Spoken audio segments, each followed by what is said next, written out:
a esta conferencia, hoy con la muy agradable presencia del padre Alejandro Solarine, padre Solarine, que nos visita esta mañana para realizar una conferencia sobre los derechos humanos. Y bueno, en primer lugar, quiero agradecer a la Universidad del Brownsville el habernos también extendido la invitación para que el padre Solarine esté con nosotros en una parada, en un camino que inicia por Texas este día. Muchísimas gracias sobre todo a la doctora Guadalupe Correa, ella es la directora del Departamento de Gobierno de la Universidad de Brownsville, y por supuesto muchísimo también, mucho agradecimiento al padre que nos visita esta mañana. Y bueno, ¿cómo se llama? Muchísimas gracias también a todos que nos participan, que nos acompañan, que están con nosotros aquí, pues el doctor Carlos de la Garza, el oficial mayor del ayuntamiento, y la licenciada Minerva Blanco, directora también de Relación Pública del ayuntamiento, en representación del presidente municipal, el ingeniero Víctor Alfonso Sánchez Garza. Bueno, esta plática, como hemos anunciado, se trata precisamente de que el padre platique un poquito con nosotros acerca de lo que ha sido su experiencia y sobre todo el tema de los derechos humanos y los migrantes. Entonces, para nosotros es muy satisfactorio estar aquí. Antes de comenzar y de darle la palabra al padre Solarine, quiero platicar un poquito de cómo va a ser la dinámica de esta plática. Sobre todo se trata de que algunos centramos en la doctora Correa y su servidora, y planteamos que es muy importante que el padre estuviera con nosotros y que reflexionara sobre la problemática de la migración, sobre cosas que nos preocupan a todos los que vivimos en esta región. Entonces vamos a hacer como una especie como de mesa redonda, donde el contestador principal es el padre, obviamente, pero de temas que nos preocupan y que nos gustaría que el padre nos diera su opinión esta mañana que está con nosotros en Matamoros. También quiero agradecer a todos los que están aquí esta mañana, porque sin duda va a ser muy agradable y muy enriquecedora la plática. Antes de comenzar, quiero decirles un poquito del padre. Todo el mundo lo conocemos, pero nunca salen más unos datos. El padre Alejandro Solarine Guerra es originario del Estado de México. Se desempeñó durante más de 30 años episcopado mexicano para la región sureste del país. Aparte de los estudios sacerdotales, el padre Solarine es licenciado en Historia y en Psicología, con maestría en Terapia Familiar Sistémica. Desde hace 5 años se ha comprometido con la defensa y la promoción de los derechos humanos de las personas migrantes. En el año de 2007 fundó el albergue Hermanos en el Camino en la ciudad de Ixtepec, Oaxaca, el que actualmente dirige y el cual brinda asistencia y acompañamiento a los migrantes que inician su camino hacia los Estados Unidos. Se le han otorgado diferentes reconocimientos, entre los que están el Premio Javier Hierro de Democracia y Derechos Humanos en el año de 2012, recibió el Premio de Derechos Humanos en México. Bueno, para iniciar le damos que el padre nos dé unas palabras de inicio y posteriormente haremos unas reflexiones con él. Pues muchas gracias por acompañarnos, gracias por coincidir. Que es una buena oportunidad la que tenemos de poder tratar este tema tan trascendental de los derechos humanos, porque nos toca a todos. No es un tema cualquiera. De hecho, hablar de derechos humanos es tocar, tratar el único futuro humano posible, cristiano, integral que tenemos. Si no construimos una sociedad a partir de los derechos humanos, nadie podrá conquistar la paz, pero nadie podrá tener una vida realmente tranquila, humana e integrada. O reconocemos los derechos humanos de todas y de todos, o no habrá paz para nadie. Es muy importante. Por eso para mí hablar de esto no es un tema más. Yo no vine a tratar un tema teórico, no me interesa echar un rollo, me interesa tocarlos a ustedes, a ustedes, platicarles, llegarles al interior para que nos llevemos algo. Si esto solamente va a ser una plática bonita, pues no tiene caso. Yo mejor lo hubiera preparado y le doy el rollo y ya. Pero no, yo estoy hablando con personas, además me honra muchísimo, se los digo, estar con dos mujeres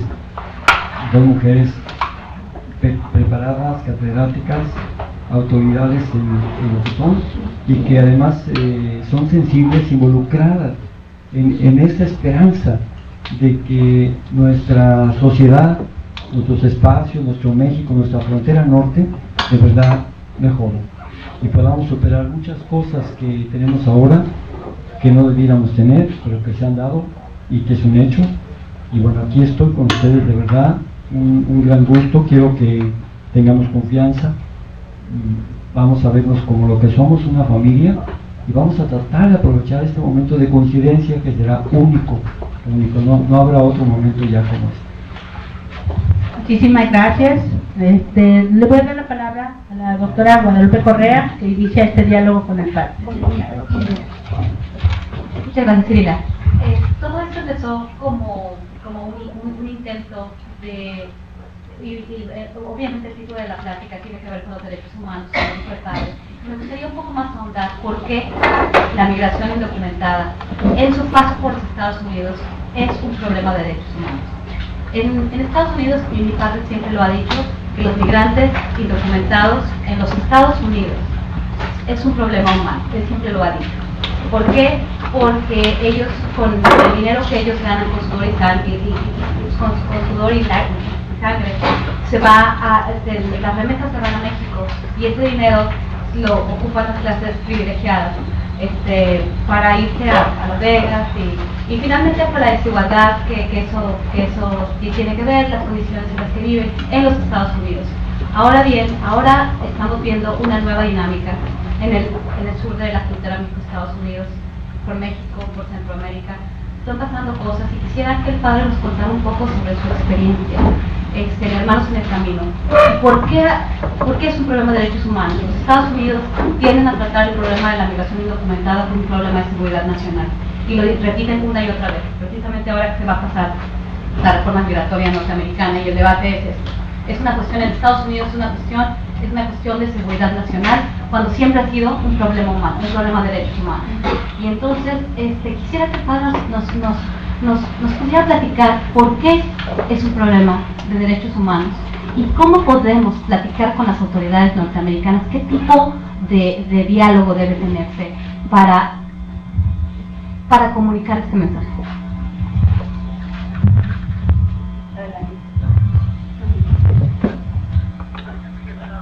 Bueno, para todos es obvio, es claro que estar al lado del vecino más poderoso del mundo pues ha traído aspectos positivos, pero también aspectos negativos. Un aspecto que yo cuestiono es precisamente esta obsesión por la seguridad y ver todo desde la lente de la seguridad. Esto ha llevado a Estados Unidos a plantearse políticas de autodefensa o aún de defensa en otras acciones exteriores, que bueno, se entiende porque Estados Unidos, desde que empezó todo el tiempo, empezando con nosotros, ha estado en guerras, ha tenido un involucramiento internacional de bastante agresión, ¿sí? Y entonces se entiende, el que nada debe, nada teme, pero que solamente 2 presidentes no han estado en conflictos, se entiende que tengan miedo, ¿verdad? Pero México no tenía por qué seguir eso. Creo que es una visión equivocada de Estado, no del régimen de ahorita, sino de la vida, porque si bien es cierto que ha habido acciones de terrorismo, porque sí las hay, pero es un error gravísimo confundir el terrorismo con el flujo de trabajadores internacionales, y peor todavía tratándose de nuestros hermanos del sur, que sabemos muy bien que a pesar de que hay malas y lo que ustedes quieran, que es una cuestión social, no puede criminalizarse el flujo migratorio. Así, el gobierno de México optó, desde el tiempo de Felipe Calderón, optó por mirar la migración como una cuestión de seguridad. Y esto ha sido así y se ha agravado en el actual gobierno, porque si es cierto, bien es cierto que el Instituto Nacional de Migración, que es la cara que da México, la institución que da la cara de México al exterior, es cierto que ha habido mucha corrupción y muchas cosas que todavía están, pero no, la solución no es poner a policías ahí.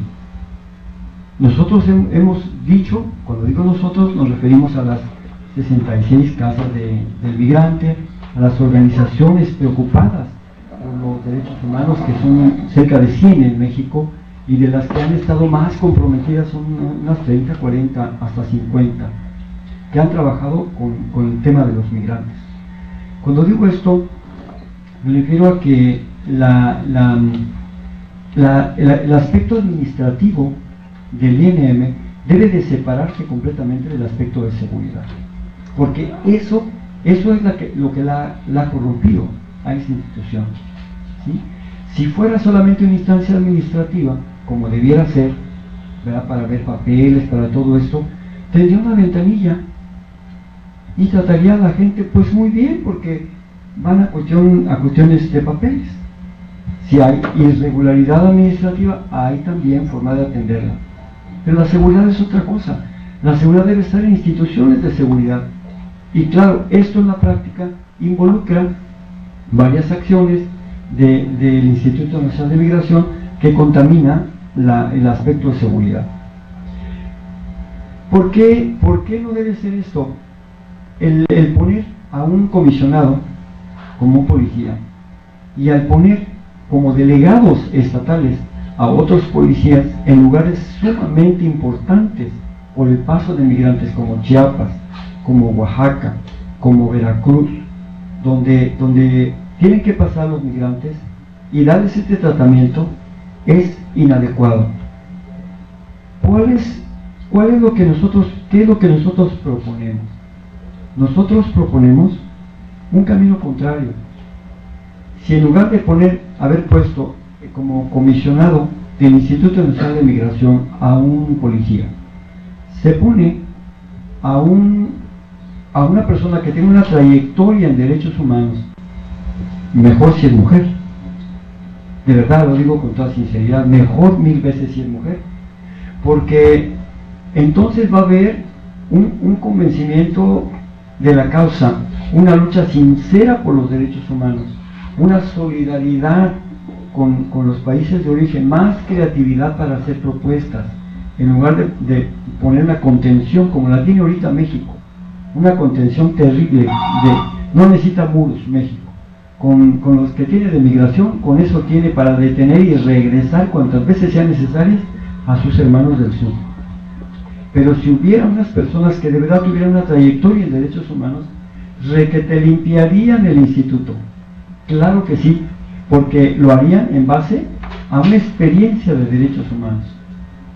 Yo pregunto con todo respeto, ¿qué experiencia puede tener un policía respecto a derechos humanos? Y aunque recibiera capacitación, ¿podrían tener, digamos, el convencimiento al grado de ser promotores de derechos humanos? Eso lo sabemos, pues es la lógica, ¿sí? Pero se sigue otra lógica. Bien, yo quiero recordar puntos básicos sobre derechos humanos para que nosotros entendamos, hasta donde nos dé el tiempo, la importancia que tienen estos. Yo escribí algunas reflexiones, las voy leyendo. Fíjense, después de una etapa crítica que vive Europa, sobre todo la humanidad, con 2 guerras mundiales, ¿verdad?, en el siglo pasado, hay una destrucción y un desmoronamiento de los elementos ideológicos, filosóficos básicos que sostenían nuestra civilización. Ejes innovadores que propone la ONU, y entre ellos los derechos humanos. No es que los derechos humanos sean nuevos, no son nuevos. Ya desde el siglo XII se viene dando una cierta evolución, pero en estos últimos 60 años que tenemos de derechos humanos han entrado la idea de los derechos humanos muy lentamente. Después de esa destrucción terrible que hubo en la Segunda Guerra Mundial, de ver obras de arte, arquitectura, pueblos masacrados, destruidos, la gente vio un mundo totalmente destruido, y un mundo que le había costado muchísimos años, dinero, recursos y generaciones en construir. Y se pregunta, ¿y ahora dónde vamos a caminar? Y se presenta exactamente los derechos humanos como una opción, ¿verdad? Que tenga que empezar la construcción de una nueva civilización, pero a partir de unos derechos humanos fincados sobre todo en las conciencias. Ustedes se dan cuenta que ha venido como un compromiso, como un tema de compromiso, como un requisito oficial de los estados, la ONU, el aniversario cada vez de la Carta de las Naciones Unidas, la promulgación de los derechos humanos, en las escuelas, todo eso, pero de ahí no ha bajado. Ahora está la conciencia de la gente, ha ido poco a poquito, pero no ha sido suficiente. No hemos creado, ustedes estarán de acuerdo conmigo, no hemos creado una cultura de los derechos humanos, ¿sí? No hemos creado una cultura. Nos sigue ganando que el dinero. Hay que decirlo claro, el dinero hoy es el gran ídolo, es el supervalor, es el absoluto, es el que mueve todo el mundo. Los derechos humanos se ven con simpatía en la retórica, pero a la hora de pasarlos a las estructuras, plasmarlos en las leyes y mover las instituciones, es otra cosa. El dios dinero, el ídolo del dinero, eso es lo que está rigiendo y moviendo todo. Ha hecho el dinero un verdadero capital que se ha vuelto imperio, capital financiero, se ha vuelto imperio, apátrida, ¿sí? Sin conciencia, con criterios totalmente pragmáticos. Y es esto lo que ha disparado en cierta forma también las emigraciones. No solo aquí, hay más de 214 millones de personas moviéndose en el mundo. Entonces, es necesario grabarlos, inculcarlos, pero es difícil. Yo les voy a hacer una pregunta. ¿Qué institución creen ustedes que pudiera abocarse a nivel mundial en la formación de las conciencias? ¿Qué institución? Yo pregunto a ustedes. La Iglesia Católica tiene 1.200 millones de seres humanos. La Iglesia Católica. La Iglesia Católica es una de las... Y yo quiero aclarar, por favor, yo amo a mi iglesia. Yo la amo. La quiero mucho y nunca la voy a dejar. Pero yo soy hijo del concilio y a mí me formaron eminencias del Vaticano II. Y personas que me enseñaron no a cambiar, sino a estar cambiando y ver críticamente el concilio. Quien es el concilio se vuelve de conciencia crítica. Entonces, a mí un Camilo Maxice, una persona que fue general de los padres carmelitas en todo el mundo y que fue coordinador de todos los generales de las órdenes y congregaciones del mundo, fue mi maestro y me recibió al mes de terminar el concilio. Entonces, les platico esto. La Iglesia Católica yo la quiero mucho, pero ahorita está herida, está enferma y tiene un problema terrible, que es que tiene que cambiar, tiene que renovarse. La Iglesia Católica está fundada por Jesús, pero al mismo tiempo es una estructura humana, y como humana se le adhirió algo terrible que es la monarquía. Es una estructura monárquica. Nuestra iglesia actual, que fue enviada como Jesús sin nada para el camino, de dos en dos como iglesia, para anunciar el Evangelio y dar testimonio no de rollo, sino con la vida misma, una enseñanza testimonial, se ha vuelto una monarquía pesada, con palacios, con estructuras muy pesadas que le impiden caminar, que no le hacen creíble.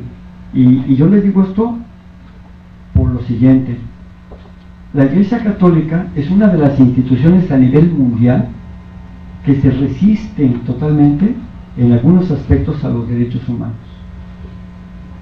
Fíjense, por ejemplo, Y les voy a decir por qué.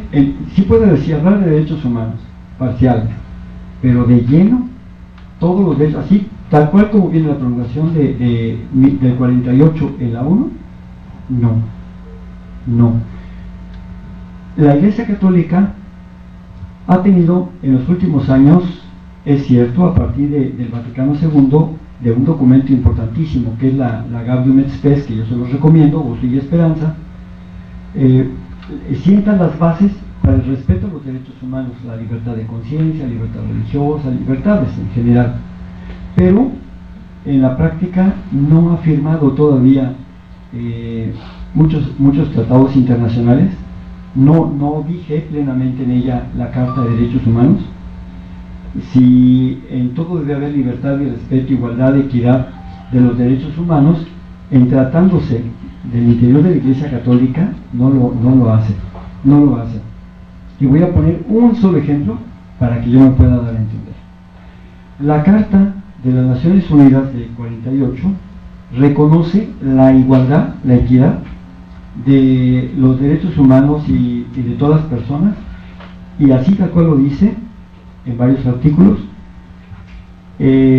igualdad de libertad, igualdad sin importar la condición económica, social, política, religiosa, de sexo, de género, también viene ahí.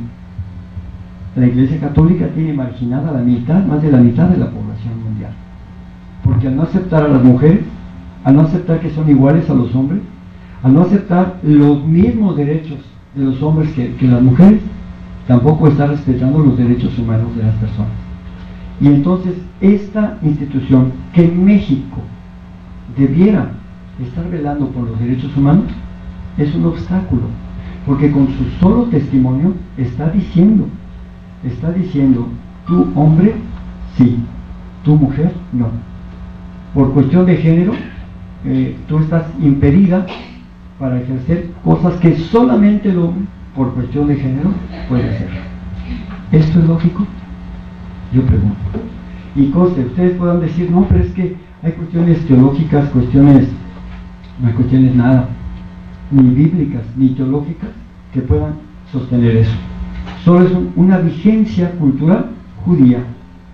Es una vigencia cultural judía del siglo I que Jesús trató de combatir con el ejemplo, con los hechos, pero que finalmente no logró convencer y formar a la gente. Este ejemplo que les doy, la Iglesia Católica podía hacer mucho en los derechos humanos aquí en México, pero con documentos no arregla nada. Documentos que muchas veces del episcopado casi nadie lee. Y podía hacer mucho lo que está haciendo ahorita el Papa Francisco con el ejemplo. Ya empezó a dar declaraciones respecto a este punto de la mujer.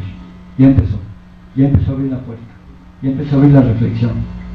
La otra es decir, bueno, vamos a hacer un debate para ver por qué la mujer no puede participar. Estoy hablando de un derecho, ¿por qué la mujer no puede participar?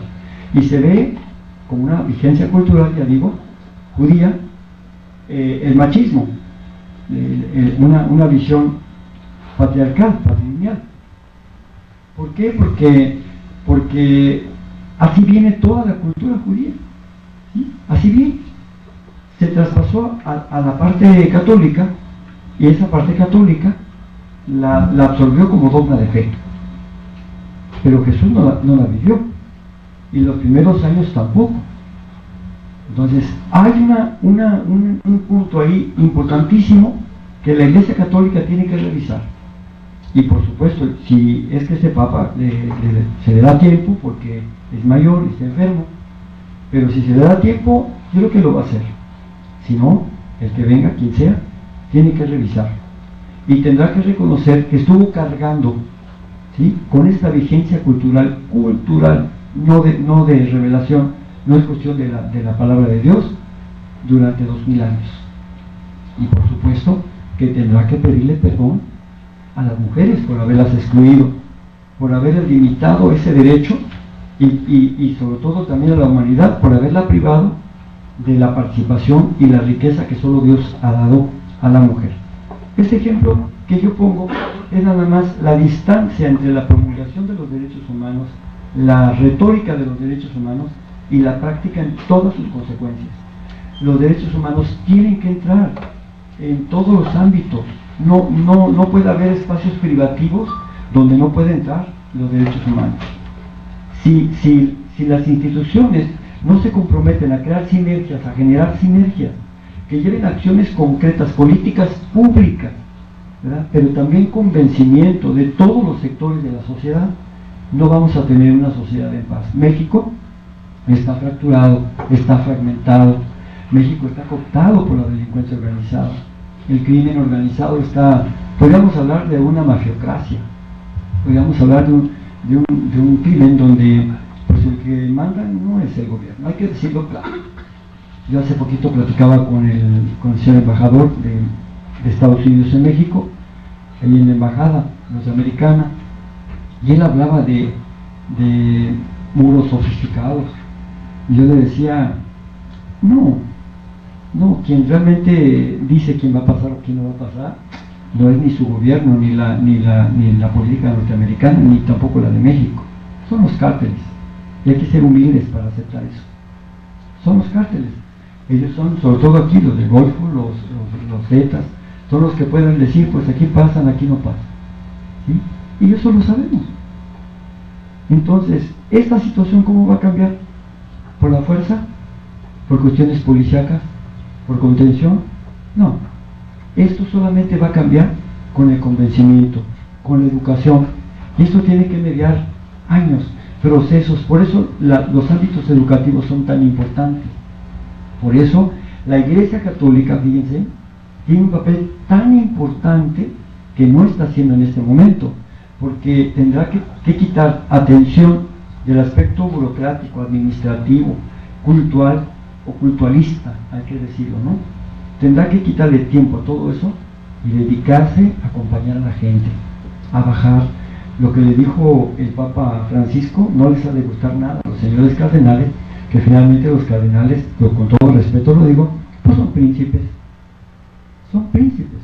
Toda esta estructura medieval, monárquica, que ya tronó con Benedicto XVI. Él fue el último rey de la Iglesia Católica. El último rey. Lo demás hay que observar, hay que ver. Francisco está tomando un camino contrario. Y esto hay que decirlo, no es solamente cosa de Francisco. Me voy a regresar un poquito.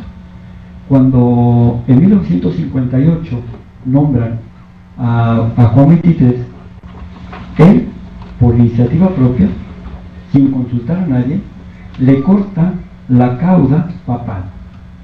En los metros de cauda iba la dignidad, la máxima dignidad de una persona sobre la tierra.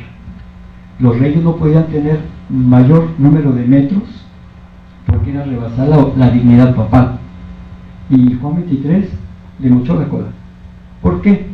Porque era campesino, porque no era aristócrata como había sido Pacelli, que había sido de otro origen. Él era más bien, Angelo Roncalli era campesino, y él le quitó eso, pero siguió usando la corona. Fíjense, siguió usando la corona. Pablo VI quita también la tiara papal, y ustedes saben que viene, la vende en Estados Unidos, la subasta, y ese dinero se da a los pobres, pero ya no vuelve a usar nunca más la tiara, que es el signo máximo de poder que ha concentrado la Iglesia Católica, sobre todo con el Papa Inocencio III en el siglo XIII. Renuncian a eso. Este Papa, ¿qué es lo que ha estado haciendo? Este Papa quitó también la moseta. No sé si me explique. La moseta es como esclavina, una capita de arminio, de púrpura y arminio, que usaba solamente el emperador.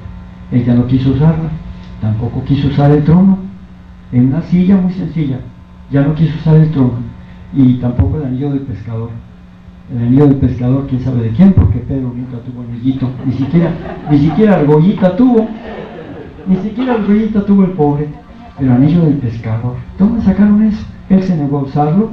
Él está usando un anillo muy sencillo de plata, bañado en oro, y también la cruz, el pectoral igual. Todo esto que les digo es que todos los derechos humanos, fíjense, están hechos ya ahora para asumirlos, pero todas las instituciones, aún la institución más vieja que existe, que es la Iglesia Católica como iglesia, no como religión, tiene que ajustarse a los derechos humanos. La Iglesia Católica tiene que empezar a ajustarse a los derechos humanos, afuera y hacia adentro. Entre los sacerdotes también tiene que haber derechos humanos, entre los obispos y los sacerdotes también, entre los obispos y el Papa también, entre todos los bautizados también.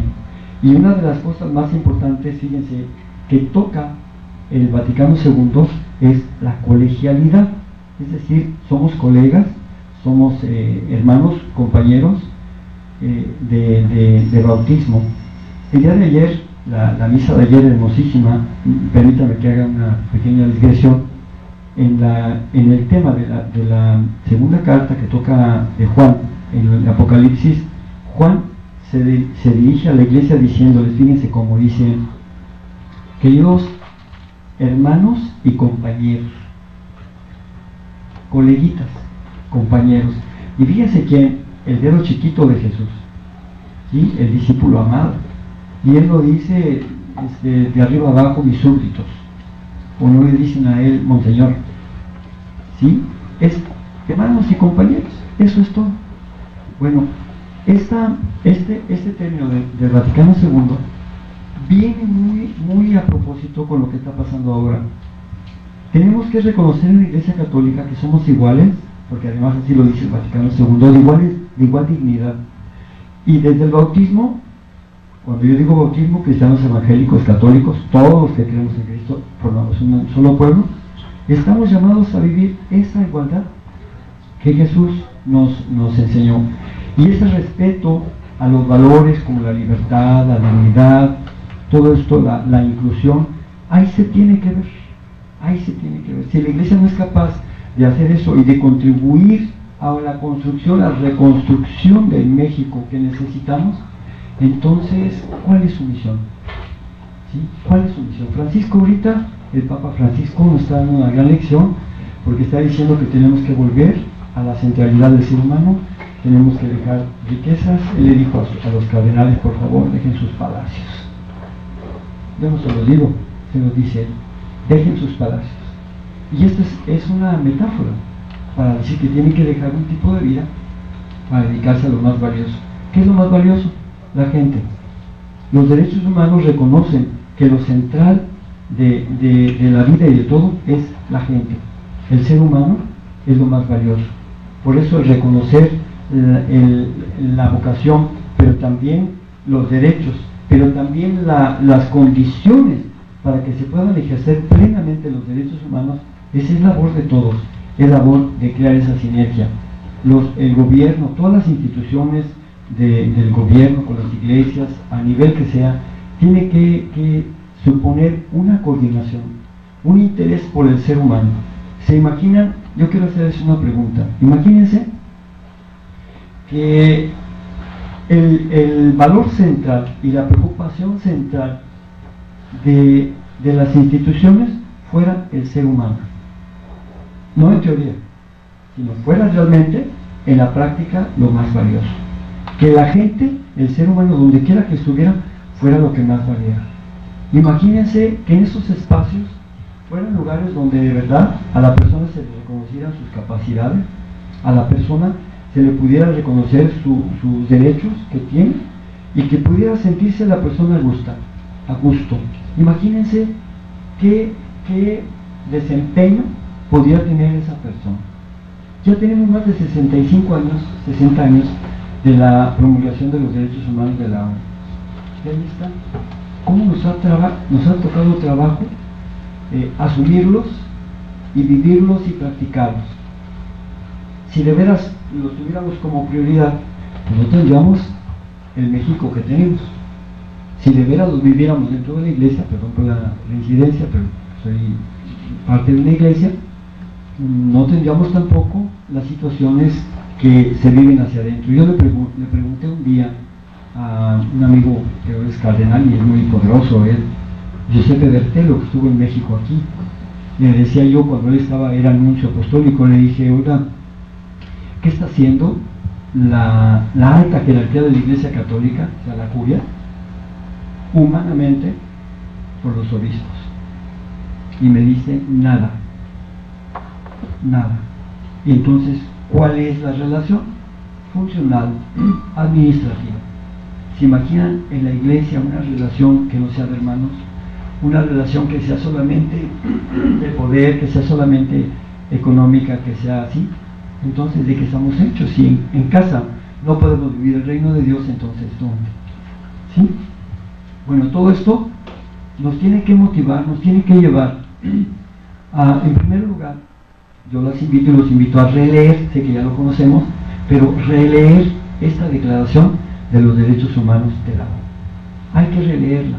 No vamos a encontrar casi nada nuevo, pero nos va a motivar mucho. Segundo, ¿cuál es el compromiso que yo necesito tener para que las cosas cambien? Porque si yo me estoy esperando a que las cúpulas lo hagan, no. Si las cúpulas de cualquier tipo, si las cúpulas estuvieran realmente interesadas en priorizar los derechos humanos y darles su expresión hasta el financiamiento último real, tendríamos nosotros otra vida y no la tenemos.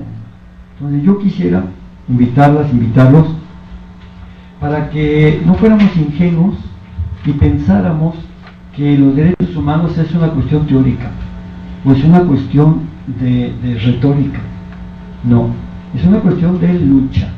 Yo lo quiero decir claramente, porque así como hay víctimas y personas atropelladas en sus derechos por la violencia activa, por la violencia pasiva, porque también la omisión, ignorar a unas personas, ignorar a un sector, excluir a un sector, también es violencia y también es atropellar sus derechos humanos. No integrar a un sector a una cierta vida de la institución es también atropellar los derechos humanos. ¿Sí? ¿De acuerdo? Y entonces, si hay víctimas, también hay victimarios. Y si hay defensores de los derechos humanos, también hay personas que pisotean y atropellan los derechos humanos.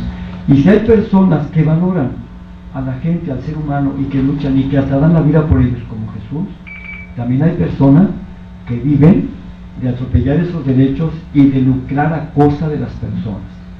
Entonces, esto es una guerra, esto es una lucha, ¿sí? Y aquí no hay que tener miedo. Lo siento, yo sé que donde quiera que vamos hay ese miedo, pero no, con el miedo no vamos a cambiar nada. Yo les quiero decir este secreto, la forma como la delincuencia organizada, y yo por delincuencia organizada también entiendo a políticos corruptos, políticos que han sido involucrados en estos negocios a costa de sacrificar y traicionar a su pueblo. Yo les digo, estas personas trabajan a base de una materia prima indispensable, que es el miedo. Pero cuando un pueblo no tiene miedo, cuando ya se cansó de tener miedo, y cuando empieza a organizarse y empieza a ver que no es tan grande el enemigo como piensa, y que es vencible sin contestarle con violencia. Yo no estoy hablando de contestar la violencia con violencia, sino con educación, con organizaciones, con amor. Ese tipo de violencia no se vence más que con amor. Y hay que educar a las nuevas generaciones en ese amor, en ese respeto. Educarlos con el testimonio, educarlos con la inclusión. Yo les quiero contar dos anécdotas que me han servido mucho. Miren, todo el mundo habla mal de las malas y de los maleros, y los condenan, los juzgan, los condenan y los excluyen. Pero yo lo he visto, no como juez, porque gracias a Dios, a mí ni creo que a la iglesia nos mandó Jesús para juzgar a nadie, sino para dar nuestro amor, para servir, para acompañar. Y fíjense, yo he platicado mucho desde hace muchos años con maleros, tanto aquí como en Centroamérica, y me he preocupado de verlos, eso sí te lo digo, sin miedo. A ellos no se les puede acercar con miedo, acercarse sin miedo. Yo solo, y he estado en las vías muchas veces, en las vías donde antes se concentraban de noche, yo solito, iba a comprar pan y llevaba café y me sentaba con ellos en las vías, de un lado de un riel ellos y del otro lado yo, y empezaba a platicar. Cuando empezaba a platicar con ellos, ya saben, unos drogados, otros borrachos, empezaban a chotearme, a burlarse, no sé qué, pero a mí eso no me importaba, me importaban ellos. Y empezaba a platicar. Al ratito ya estaban poniendo atención todos, ya estaban poniendo atención. Al día siguiente volvía cuando yo podía, pero también lo recibí en el albergue. Y en mi cuarto, en mi propio cuarto, en la puerta, me ponía a platicar con ellos. Cuando yo tenía los traslados en tren, igual, una vez me vine con Mara. En mi primer tramo del viaje, porque luego me fui cambiando en vagones, cuando bajaba la velocidad, vine con ellos y aprendí muchas cosas. ¿Saben qué aprendí? Que antes que victimarios son víctimas, y los vi con ternura, y los vi con cariño, y los vi como seres humanos, y me dolió muchísimo que instituciones abocadas a formar personas, y personas además proactivas, no lo hayan hecho. Y me dio mucha pena por su familia, me dio mucha pena por la escuela, me dio mucha pena por la iglesia, sus iglesias, me dio mucha pena por el gobierno, por sus gobiernos, me dio mucha pena por la iniciativa privada y por todas las personas que manejan tanto dinero y que no se preocupan por los seres humanos. Entonces, he platicado mucho con ellos, tengo anécdotas que les puedo decir que ellos me han ayudado a mí, ¿sí? En alguna forma. Y otra anécdota que les cuento es también, yo he platicado varias veces con zetas, ¿sí? Con zetas he platicado. Y hemos hablado como estamos hablando así nosotros, ¿sí? Y me han dicho alguna vez, alguno de ellos me dijo, ¿y qué no piensas que te podamos matar? Le dije, sí, claro que sí. Tú me puedes matar cuando quieras, donde quieras me puedes matar. Y le dije, bueno, ¿y por qué no lo haces? No, dice, no te matamos porque si te matamos, cierran el albergue. Y entonces ya se nos riegan los migrantes y ya tenemos que andarlos buscando por todos lados. He hablado varias veces con ellos y sé que alguna vez, alguna persona de la delincuencia organizada, por razones inexplicables que no sé, no conozco, más de una vez me han perdonado la vida. ¿Sí? Y yo digo, ¿saben qué? En México...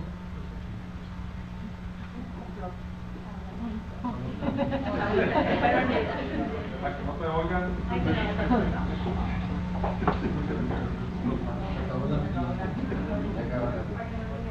Pero si no oyen así, ¿verdad? Sí.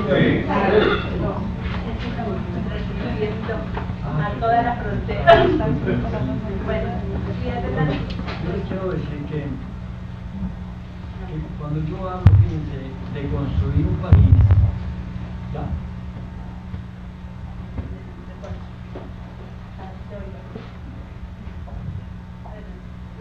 Cuando yo hablo de construir un país, yo no estoy pensando en la lógica justiciera. Yo no estoy pensando en la lógica de aceptar a unos y desechar a otros. Yo no estoy de acuerdo con la lógica punitiva, excluyente, que llena las cárceles, que divide el mundo en dos, los buenos y los malos, y claro, uno siempre es el bueno de este lado. ¿Sí? No estoy de acuerdo tampoco en que a esas personas que han tenido la desgracia, ¿sí?, de que o les fallaron su familia, la escuela, la iglesia, la sociedad o quien sea, o bien ellas no tuvieron la oportunidad de tener otro punto de vista y otra experiencia de ser amado, hoy han caído en la delincuencia organizada. Para mí ellas también son personas, son humanas. Si Jesús estuviera en este momento, yo creo que antes que ir con otro tipo de, con otro tipo de personas, se iría a las cárceles para ver a los que sí son culpables, porque ahí las cárceles en México están llenas de inocentes fabricados, y eso ustedes lo saben, que les siembran lo que se les pegue la gana. O iría también con esos delincuentes. Creo que iría primero Jesús con las personas que llamamos delincuentes, con los más criminales, con los asesinos, con los que ustedes quieran, los que siembran ese dolor y ese terror. Iría con ellos y entonces les hablaría cara a cara y les trataría de transmitir su amor. Jesús la primera palabra que les pronunciaría sería: los amo, los amo. Es difícil que ustedes me entiendan lo que estoy diciendo, pero una sociedad no se puede reconstruir si no partimos de los más afectados. Y los más damnificados de ese amor de Dios son precisamente esos hermanos y hermanas de la delincuencia organizada. Quizá sean los que hemos olvidado más, los que hemos victimizado más, y claro, ellos están en eso. Yo quisiera terminar con una reflexión para todas y para todos esta participación, diciéndoles que México tiene que ser un país de verdad humano, un país incluyente, un país fraterno. México no debe seguir siendo un país que nos juzgamos unos a otros, que nos excluimos unos a otros. No puede ser un México donde se puede ser muy religioso y muy guadalupano y hacer daño a los hijos de la guadalupana. No podemos seguir siendo religiosos y teniendo santitos y la misa y teniendo la vida normal de cualquier católico, cualquier cristiano, y estar dañando a nuestros hermanos, porque María, sobre todo la guadalupana, tiene unos hijos, ¿sí? Y somos todos, y lo que uno haga a uno de sus hijos se lo estamos haciendo a ella, y no tendríamos cara para festejar el 12 de diciembre o el día que se les pegue la gana a ustedes y estar dañando a esos hijos que están sufriendo de alguna manera. Dios es Dios de todos, no nada más de unos cuantos, y ese Dios es Padre y es Padre de todos. Por eso es importante que tomemos conciencia de esto. Se puede ser religioso y muy religioso, y se puede ser muy ojete también. Se puede ser muy religioso y ser muy ateo, porque los verdaderos signos no están en la oración. El verdadero signo es amarnos unos a otros como Jesús nos amó, y eso yo no lo digo, ahí está Jesús.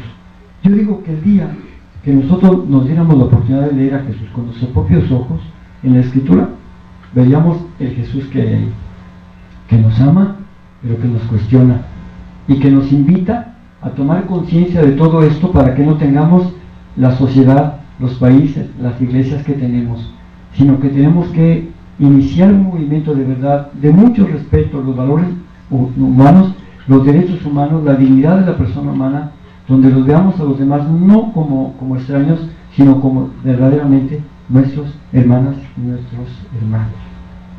Pues eso vamos a dejarlo ahí para que ustedes tengan la oportunidad de preguntar lo que ustedes quieran. Gracias. Bueno, muchas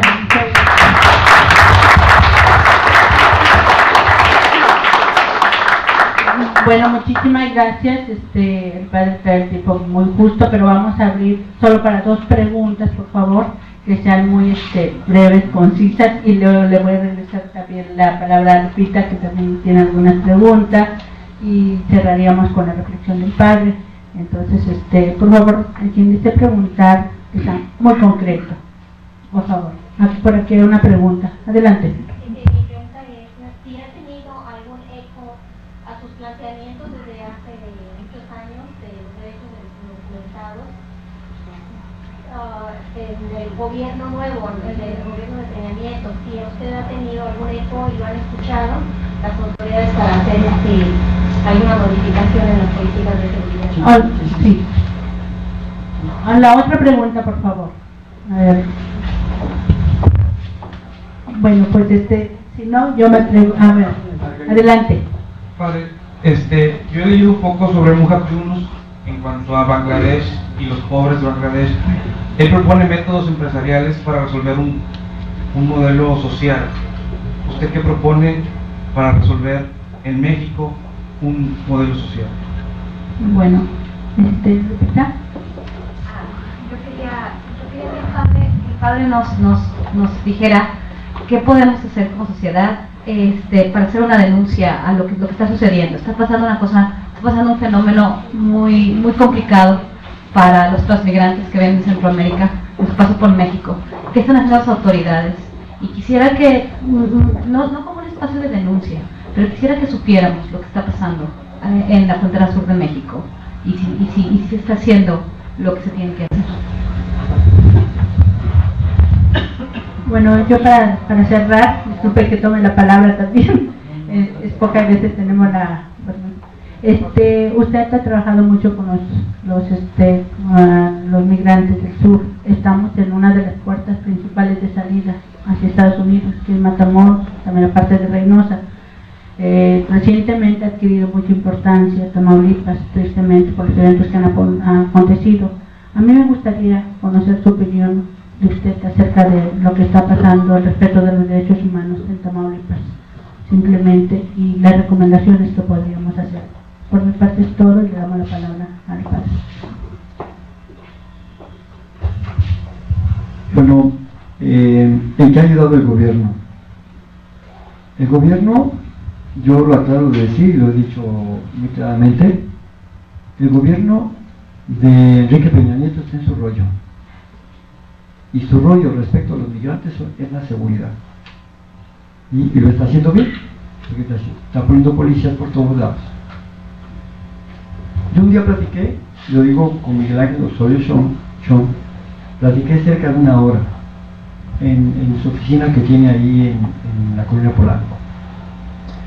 Y le dije precisamente que mi recomendación era, no solo mía, sino de reflejo de todas las organizaciones y la dimensión pastoral, que separara el aspecto de administración del aspecto de seguridad.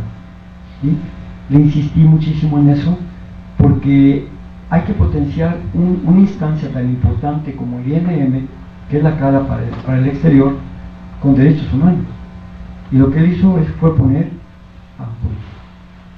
dos. Yo tengo, ya va para 2 meses que visité la cárcel, porque es una cárcel, estación migratoria de Acayucan, Veracruz. No sé si ahorita ya lo modificaron, pero lo que yo vi, un Guantánamo, ¿sí? con migrantes, con policías.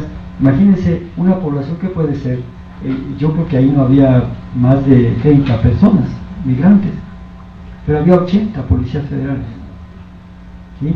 40 y 40 de cada turno, armados con armas largas, armados afuera, armados adentro. No me dejaron ni un espacio para hablar con ellos, estaban ahí los policías por todo el tiempo. Cuando yo solicité la presencia de ellos, conocí la situación de ellos, porque uno de ellos, cubanos, había tenido 2 intentos de suicidio.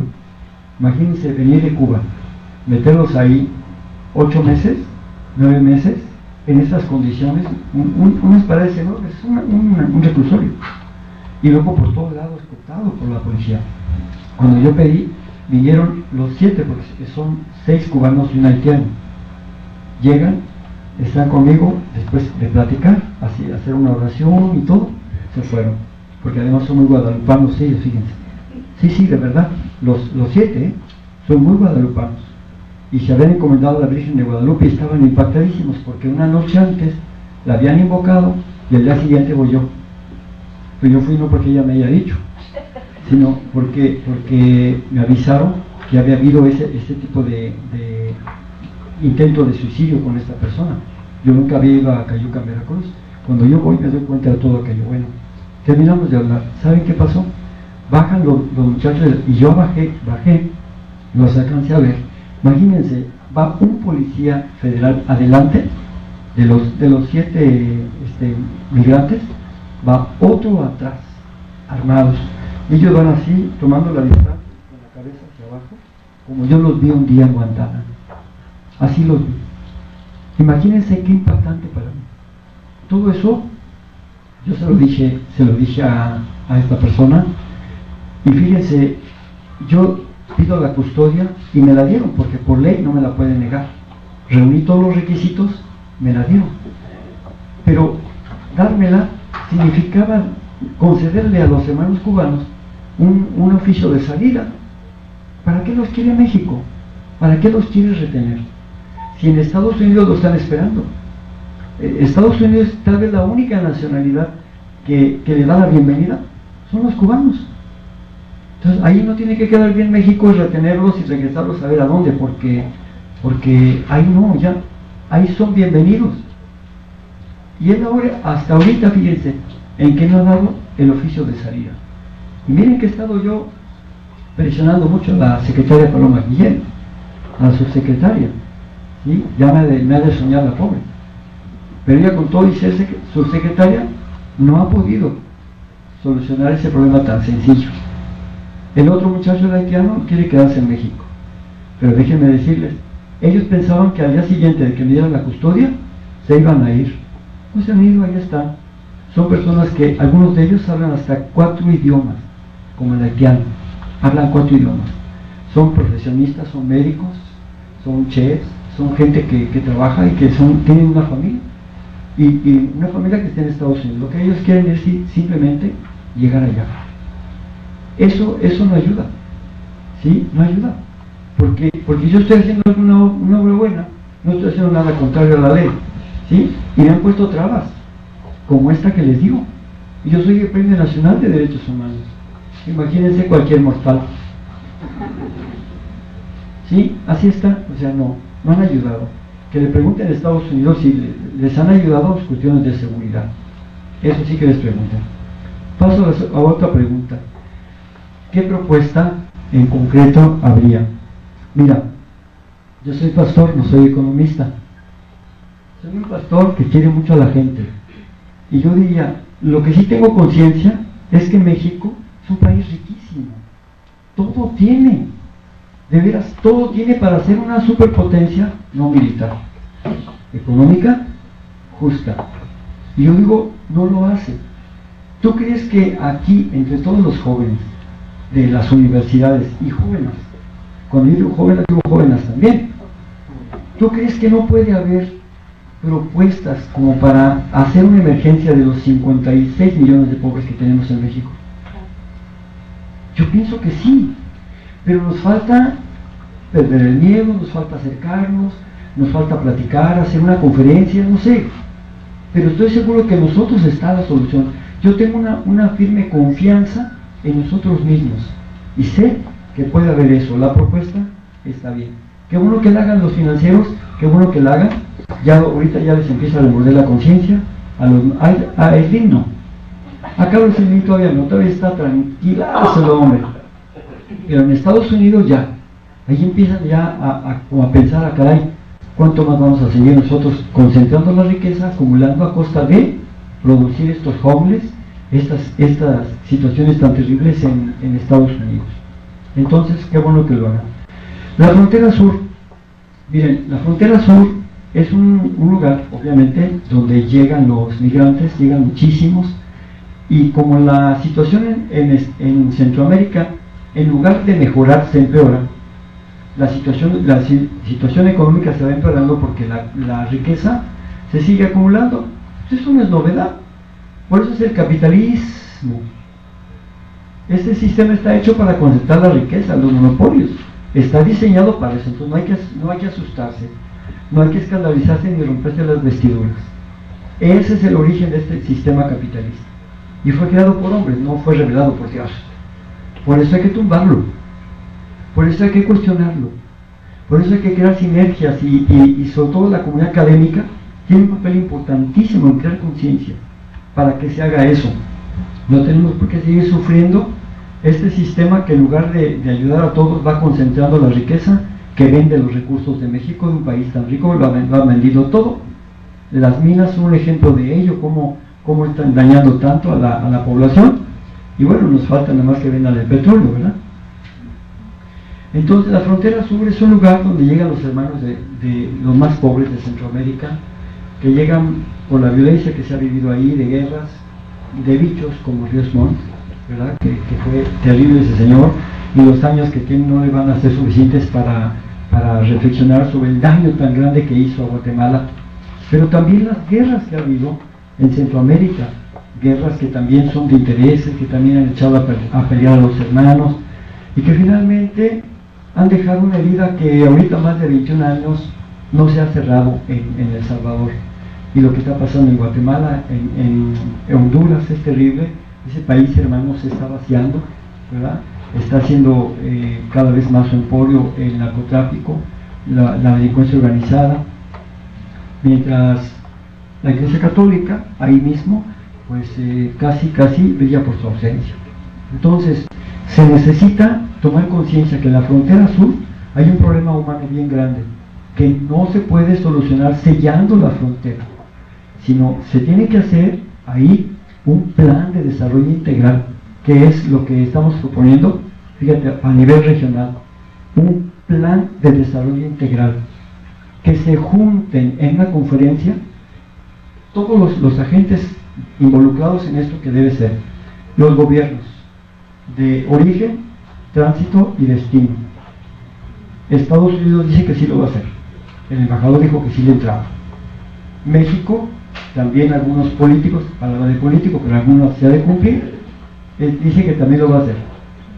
Los países de Centroamérica están muy cómodos con las remesas, pero también tendrán que hacerlo. Y las iglesias, la iglesia, que también es una transnacional, pues tendrá que entrar igual, ¿verdad? De origen, tendrá que preocuparse por sus emigrantes, de tránsito, por sus transmigrantes, y también la iglesia norteamericana, sobre todo, tiene que preocuparse por no nada más tener conferencias y sacar documentitos, sino tiene que construir nuevas estructuras de participación, nuevas estructuras donde se le dé no limosnas, sino participación a través de oportunidades de trabajo. La frontera sur es peligrosa, tenemos varias casas allá, siempre estamos al filo de la navaja, la verdad sí, pero hemos avanzado mucho, porque hemos logrado que el migrante tenga una nueva conciencia, que denuncie, que no se quede callado, que supere el miedo, ¿verdad? Las mujeres, que son las más vulnerables, que también sepan superar ese miedo y que pongan denuncias. Y tenemos 66 casas de migrantes en la República, y en esas 66 casas, casi en la mayoría, podríamos decir que llegan migrantes que se atreven a poner denuncias, que se debe de hacer así. Y bueno, hablar de los derechos humanos de Tamaulipas es hablar de los derechos humanos en todos lados, porque no hay diferencia. Realmente todo México estamos viendo ese déficit en la práctica de los derechos humanos. Yo digo, mientras haya delincuentes, fíjense, que no reciban los beneficios de una formación en derechos humanos, porque ellos están impedidos por eso, mientras no haya unos victimarios que reciban los beneficios de los derechos humanos, mientras no tengamos una sociedad que comprenda que tanto víctimas como victimarios, que tanto sociedad como también estas personas que son parte de la sociedad, deban ser incluidos en procesos de reversión, capaces de construir un tejido social incluyente, vamos a estar todos sufriendo los atropellos a los derechos humanos de las personas migrantes y de todo el mundo. No importa si somos de aquí, si somos de allá, somos personas que estamos viviendo en un lugar. La comunidad de Matamoros, la comunidad local de aquí de Matamoros, tiene derecho también a vivir en paz, tiene derecho a vivir integrada, a integrar poco a poco a todas las personas, pero esto lleva muchos años y mecanismos que yo realmente ahorita no entiendo, son muy complicados, pero quizá la comunidad académica, que está saliendo más cerquita que la Iglesia Católica, de verdad, pueda hacerlo, y las mujeres creo que puedan hacerlo. Es un tema muy complejo, pero que en todos lados tenemos que entrar. Y lo que sí yo les recomiendo, superar el miedo. ¿Sí? Yo sí les recomiendo eso, no hay que tener miedo. Nosotros no fuimos creados para vivir en el miedo. Y también les voy a decir algún secreto de lo que he platicado con los zetas y no zetas, con muchas personas de delincuencia organizada, con maras y no maras. La población podrá tener miedo de la delincuencia, pero la delincuencia tiene más miedo. Y le voy a decir algo, tiene miedo a ella misma. El hombre siempre tiene más miedo a enfrentarse a sí mismo, se aturde con muchas cosas para no enfrentarse a él mismo. Cuando las personas de la delincuencia organizada se atreven a estar a solas consigo mismas, esas personas les aseguro que a veces se sienten solas y les da más miedo que lo que ustedes no se imaginen. Y son personas, finalmente, no son monstruos, son personas que han caído en la desgracia de tener una vida así. Pero el día que hubiera la forma, no sé cómo, de darles la mano, de expresarles y hacerles sentir el amor de Dios, yo pienso que esas personas no seguirían ahí donde están, porque podrán tener dinero, podrán tener poder, pero vieran qué cortita es su vida, vieran qué poco les dura este gusto. Muchos de los que yo conocí ya no están, ya no, vienen otros, y yo digo, tienen derecho a vivir ellos más años y tener una vida normal con su familia y tener la vida común de todas las personas que no pueden tener. Oremos por ellos también, pidamos por ellos también, pero desde un punto de vista de una sociedad donde tengamos confianza primeramente en Dios, porque les voy a decir algo también, yo no tengo miedo, sé que en cualquier momento me pueden tronar, y eso no es problema para mí. ¿Saben por qué? Porque podrán matar a Solalinde, pero nunca van a poder matar a Jesús. 2 veces no lo pueden matar, Él ya resucitó. Y también porque el cambio no está en una persona. Yo solamente soy un gatito, una chichincle de Jesús, una chichincle del reino, sí se lo digo, pero la última palabra la tiene Él, y eso lo va haciendo, fíjense, les digo para que tengan confianza. Este proceso maravilloso, incluyente, de una vida en paz, sin miedo, se llama reino de Dios, y el que tiene la última palabra no es ni el Chapo Guzmán, ni ningún delincuente importante, sino es Dios. Él tiene la última palabra, y todo ser humano lo sabe. Aún el presidente de la República, con todo, que es el hombre ahorita más poderoso de México, y que debiera ser, y debe ser el primer servidor de México, aún eso, él lo sabe, que quien tiene la última palabra es Él, porque hay diositos de 6 años, pero se acaban, y hay también colores de 6 años que pueden cambiar, y también se van, pero la que va a quedar, y la que va a permanecer, es la palabra de Dios. El amor nunca pasará. Gracias. Muchísimas gracias por esta interesante plática.